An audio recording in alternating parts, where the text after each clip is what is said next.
బాబా చెప్తున్నారు, మధురమైన పిల్లలు, చారిటీ బిగిన్స్ ఎట్ హోమ్ అంటే దానం ఇంటి నుండి ప్రారంభం అవుతుంది. అనగా మొదట ఆత్మాభిమానులుగా అయ్యే శ్రమ చేయండి, ఆ తర్వాత ఇతరులకు చెప్పండి. ఆత్మగా భావిస్తూ ఎదుటి ఆత్మకు జ్ఞానం ఇవ్వండి.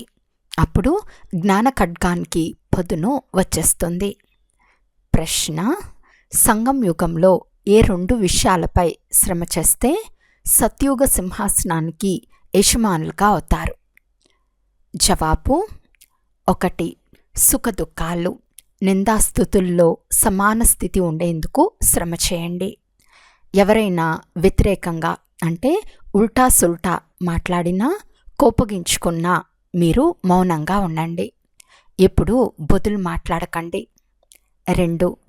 కనులను పవిత్రంగా చేసుకోండి.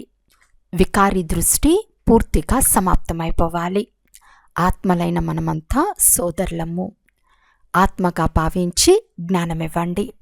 ఆత్మాభిమానులుగా అయ్యేందుకు శ్రమ చేస్తే సత్యుగ సింహాసనానికి యజమానులుగా అవుతారు. సంపూర్ణ పవిత్రంగా అయ్యేవారే సింహాసనాధికారులుగా అవుతారు.